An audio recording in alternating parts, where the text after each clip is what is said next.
that they were equal. Chavetz Chaim said, what do you mean they're equal?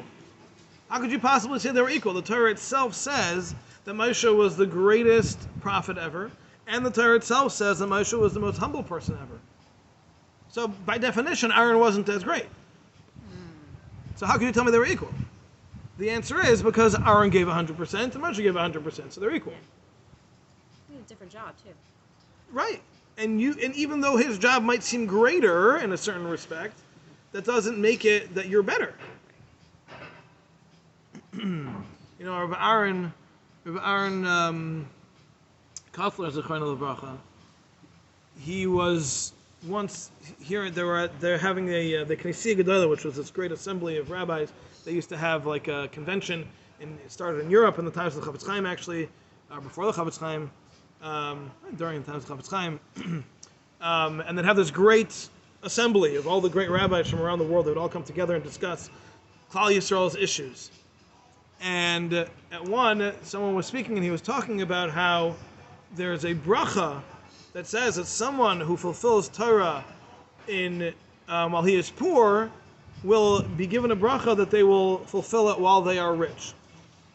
He said it doesn't mean physical, monetary wealth. It's talking about a person's capacity and abilities. And when Rabbi Aaron heard this, it says he cried. He said, because I'm never going to merit to receive that bracha. He says, because I already have such a brilliant mind, I've been given all the tools, I'll never be able to fulfill the Torah in a poor fashion, that I can then get the bracha of fulfilling it in the wealthy fashion. I started off wealthy. I was given everything I needed. I have this brilliant mind, I have this amazing memory, I have the greatest role models and teachers in my life, and I'll never have it. I'll never have that bracha. Everyone starts at a different place. Some people start off on top, and they've got their own growth that they've got to accomplish. And some people start off on bottom, and they've got their own growth. But it's all about the effort. And my 100% effort is exactly as valuable as Moshe Rabbeinu's 100% effort.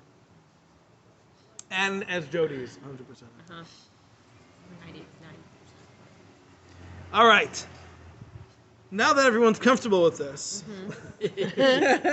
let's move on. That's right. All right, Yud Aleph. V'amnam, however,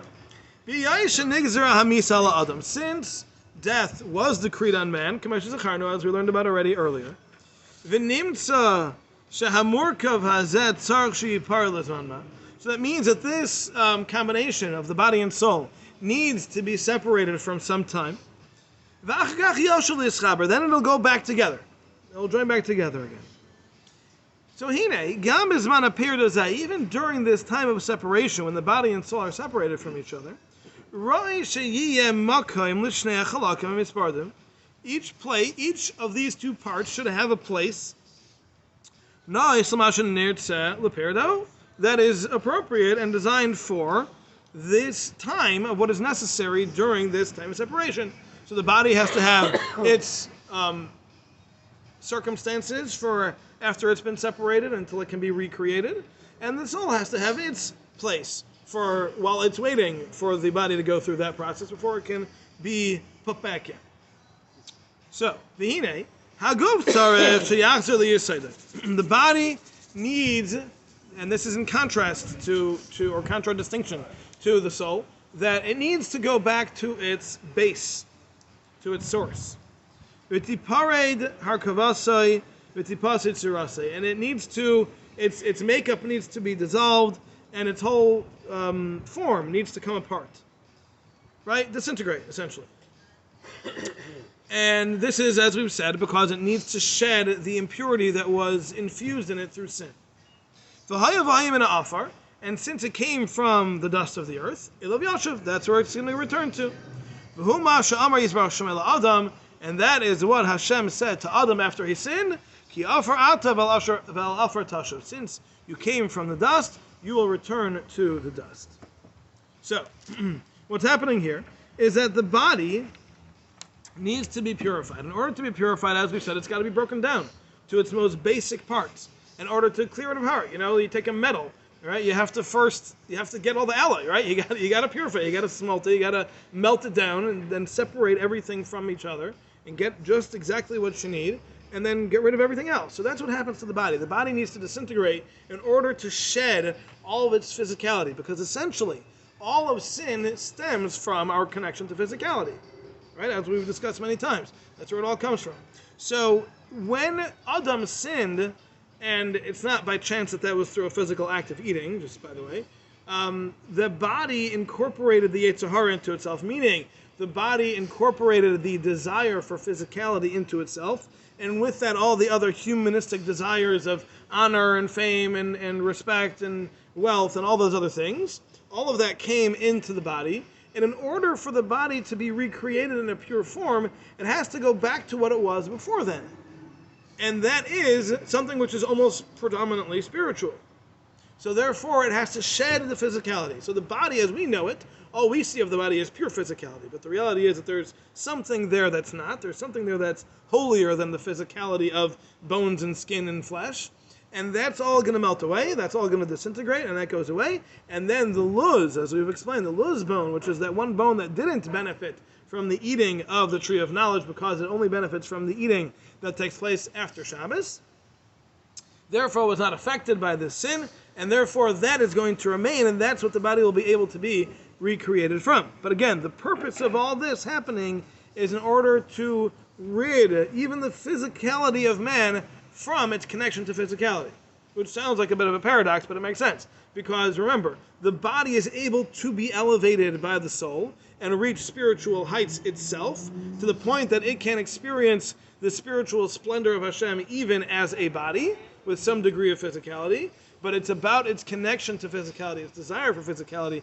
That's where the problems are. So that will be removed, that will go away, and then the body will be recreated like Adam's was when it was first created, in a form that it will not desire that physicality, and it will be free of the influence of sin. Okay? Yeah. All right. So that's about the body. Haneshama, however, the soul, all it has to do is wait. Until whatever has to happen to the body happens. Dahainu, meaning, first the body has to go through this breaking down and disintegrating that the body goes through. And then the body needs to wait in the ground for however long it needs to wait. Then it has to be rebuilt from new. And then at that point the neshama will be able to go back into this newly formed body. Now, this is an interesting thing because the Ramchal here seems to be saying that Much quicker. the resurrection is not all going to happen at once. It seems that every body needs a different amount of time in the dust before it can be resurrected, before the neshama can go back into it, which is, I don't Makes understand. sense. Why? Because the greatest people are the people who died the longest ago. So to think that they need the longest time in the dust Well, is counterintuitive it- to me. It doesn't mean that. Think about it. The greatest sage of the last generation, he is going to have to wait in the dust much longer than the person who lives in the generation of Mashiach. Maybe. Why? If He's Chesed already Mesim all been happens at waiting. once, He's already been waiting. that means Adam Arishon has been waiting for 5,000 years, or almost 6,000 years. He got us in the mess. Everybody else. No, I'm saying, but like Avraham, right? Avraham will be waiting for 4,000 years, while the guy who lives in the generation of Chesed Mesim will die for 10 minutes. Like, so it doesn't seem to Could it be that his body already exists somewhere else? Like, why can't Oh, that be? it doesn't seem so, because the process that Ramchal is explaining here is that the neshama just has to wait until the body goes through what it body's needs to ready. go through, and then it can go through. Then it can go back in. So why can't that body exist somewhere else? Because that's Tchias HaMesim. Tchias HaMesim happens after Mashiach. That hasn't happened yet. Didn't you say time is a different thing than we perceive? No, Hashem is above time. Not for us. I'm just trying to think of maybe a different perception of time might answer the question. Or place, which would answer the question. Yeah. A different perception of time. Theoretically, but you have to remember, we're dealing with the physical body here. We're dealing with the fact that the body has to, for some reason, sit in the dust for a certain amount of time before it can be recreated. Okay, but why don't you say that? Which seems like it's something that happens here.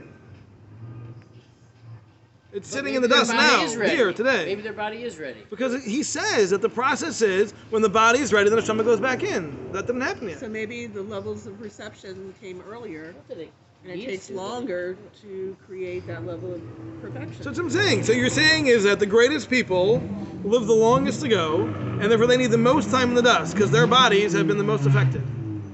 Because they need a higher level of perfection. That seems to That's be not how the English counterintuitive to says me. it. I know that's how you read it. He says here that How does he say it? the body must undergo here. A worthy soul, however, has only to look forward to the time when what must be done with the resurrected body will have been done. Mm-hmm. The body must undergo decay and decomposition, remain in the earth for an appropriate time, and finally reconstructed anew, so that the soul can re-enter it.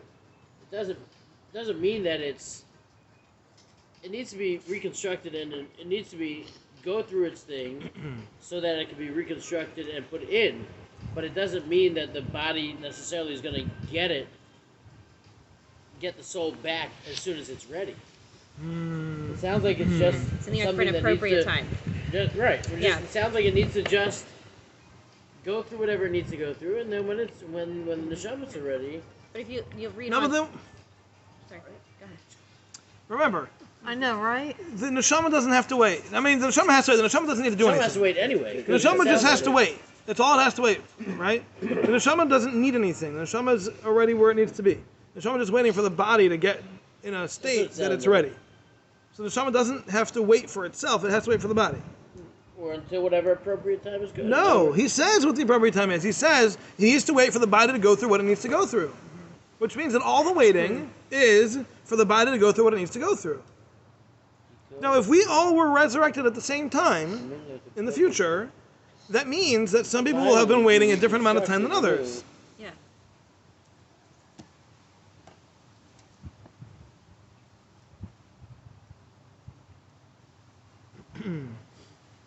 So he says here on the bottom, in addition to the actual breakdown of the body, it also needs to remain in that state of disintegration for a certain period of time. Ramchal here indicates that not everyone needs the same amount of time for the body to remain in a state of disintegration. Just as people die at different points in history, so they will be resurrected at different times, depending on how much purification the body needs. Oh, okay. So that is. Yeah. So what he's saying is that everyone is resurrected at different times. Right. I'm just saying that's a big deal.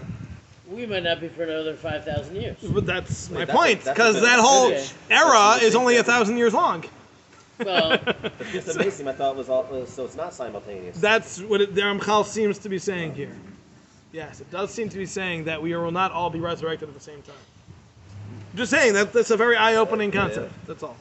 I do want to look around the other that first makes ones if anyone more else sense talks about because, it. like, when I think about like everybody being resurrected, like it makes sense. Like in my mind, I've always thought of it at the same time. I'm like, there's not enough room on this planet for that many people all at once. You don't need to worry about it because, as we learned, the world is going to go through a transformation Right, before that yes, happens. yes. It'll be a whole different world. Right. It's just Right. that I'm You're very being very practical. practical. Yes, it's very very practical. practical. Yeah. Like, Wrong where are we class. going to put everybody? Wrong How are we going to class. feed everybody? You don't belong here. This is not that kind of class. Okay. How am I going to get my exercise? Exactly. I like that. Oh, yeah. All right. Part of All right. Thank you all for coming. Yeah. Next week, I will not be here, Mr. Shem. I'll be in Lakewood. I won't be here either. Amazing. I'll be in Atlanta. Okay. Lakewood sounds So more fun. we'll not be having class next week. The following week is my son's. Oh no, sorry, it's Thanksgiving weekend. Correct. Is everybody yes, no? We'll be here. I won't be here, but you You can have won't? class. Okay, so let's assume we'll have class Thanksgiving weekend. Okay. The following weekend is my son Dovi's bar mitzvah. I don't know what can be happening in the morning. I'm guessing I'm going to be taking people to the airport. Yes. So we probably will not be having class. So Right. again, let's assume Thanksgiving weekend unless you hear otherwise. All right? Where exactly do we end? We kind of want to go through this again, so we'll start again from the paragraph Ach Hanashah, Thank you. which is in Yud Aleph. All right, thanks for coming, Lynn. Have a wonderful day. Okay. Lynn, are you sleeping? Coffee. No, she's